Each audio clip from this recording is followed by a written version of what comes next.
और बुलेटिन की शुरुआत करते हैं एक बड़ी खबर के साथ। खबर यह है कि नए कृषि कानून को लेकर हंगामा मच गया है। एक तरफ जहां पंजाब और हरियाणा के किसान सड़क पर उतर आए हैं, वहीं दूसरी तरफ अकाली दल की हरसिमरत कौर ने बिल के विरोध में मंत्रिमंडल से इस्तीफा दे दिया है। दरअसल सरकार कृषि पर 3 कानून, farmers producers trade and commerce, farmers agreement on price assurance and farm services और एसेंशियल कमोडिटी एक्ट में बदलाव, ये 3 कानून बनाने जा रही है। सरकार का दावा है कि इस कानून से किसान कहीं भी अपनी फसल को बेच पाएंगे, जिससे किसानों को अच्छा भाव मिलेगा। लेकिन किसानों को डर है कि नए कानून से एमएसपी का सिस्टम खत्म हो जाएगा और किसानों की खेती पर बड़े कॉरपोरेट का कब्जा हो जाएगा।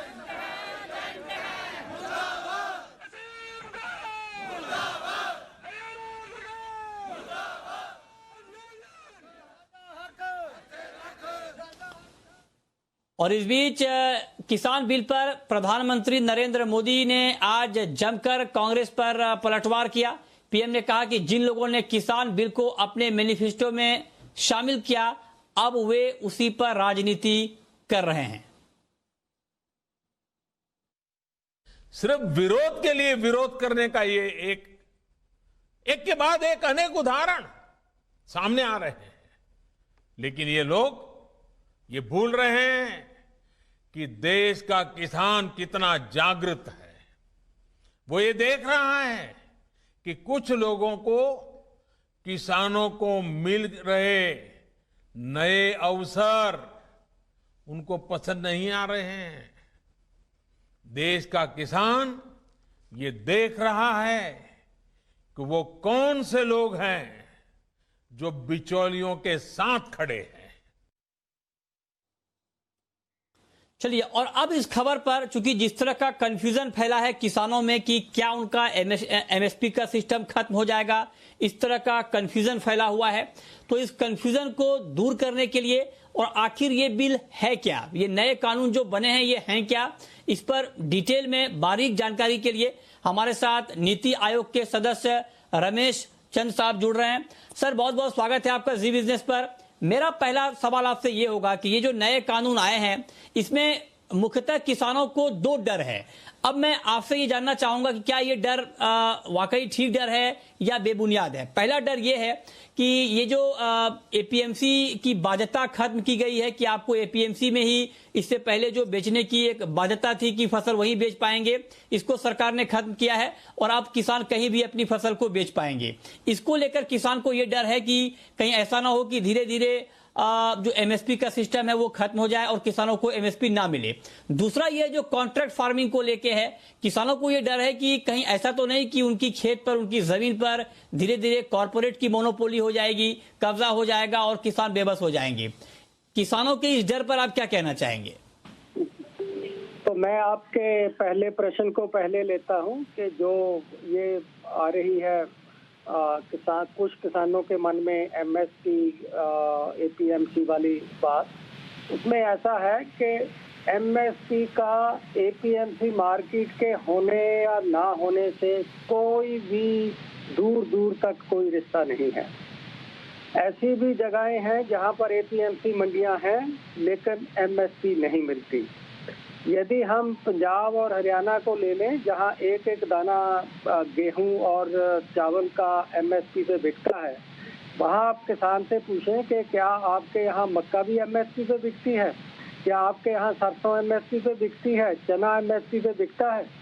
तो यदि एपीएमसी का होना चना, मक्का, सरसों या बाकी फसलों के लिए एमएसपी नहीं दिलाता, तो आप ये कैसे कहते हैं कि एपीएमसी होने से हमें एमएसपी मिलती है।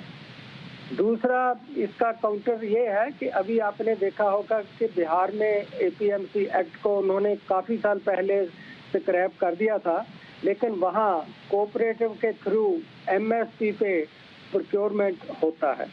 तो मुझे ये सुनकर सचमुच में एक बहुत अजीब लगता है कि एपीएमसी और एमएसपी में रिलेशनशिप कैसे ये जो है बनाया गया है।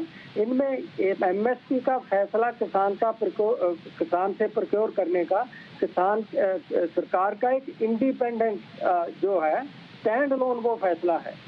हमें अपना पब्लिक डिस्ट्रीब्यूशन सिस्टम रन करने के लिए लगभग 6 करोड़ टन अनाज की आवश्यकता पड़ती है।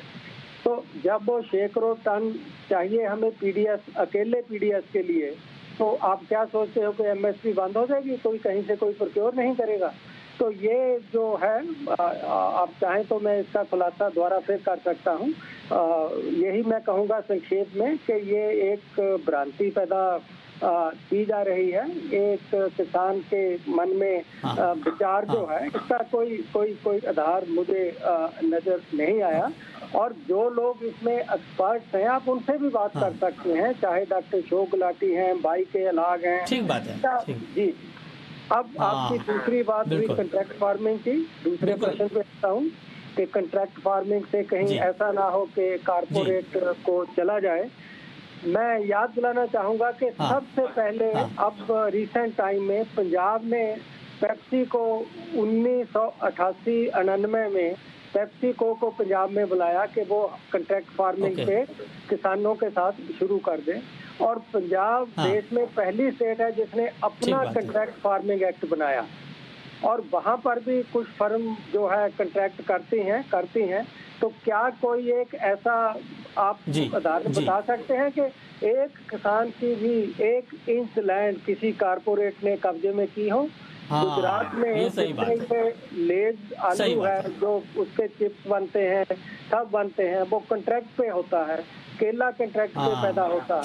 तो मैं चाहूंगा दोबारा अपने शो में आ जाऊंगा यदि मुझे कोई उस जगह का एड्रेस दे दे कि इस किसान का 10 स्क्वायर फुट एरिया किसी जो है कारपोरेट ने जिसके साथ उसका कंट्रैक्ट था उसने इसको हड़प कर लिया है।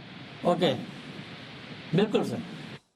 जी, ये आपने बहुत ही महत्वपूर्ण बात कही रमेश चंद साहब ने, बहुत ही डिटेल में ये समझाया कि एमएसपी को लेकर एक भ्रांति है, एमएसपी खत्म नहीं होगी। और ये बात बिल्कुल जो बात उन्होंने कही ये बहुत ही महत्वपूर्ण है कि सरकार को पीडीएस के लिए, यानी सरकार जो अलग अलग योजनाओं के तहत लोगों को चावल, गेहूं, दालें सरकार देती हैं, उसके लिए सरकार को चाहिए अनाज बड़ी मात्रा में। तो सरकार कहां से खरीदेगी? सरकार मार्केट से खरीदेगी। और सरकार किस भाव पर खरीदेगी? सरकार एमएसपी पर खरीदेगी। तो एमएसपी का इस नए कानून से कोई लेना देना नहीं है, एमएसपी खत्म नहीं हो रही है। सर बहुत शुक्रिया आप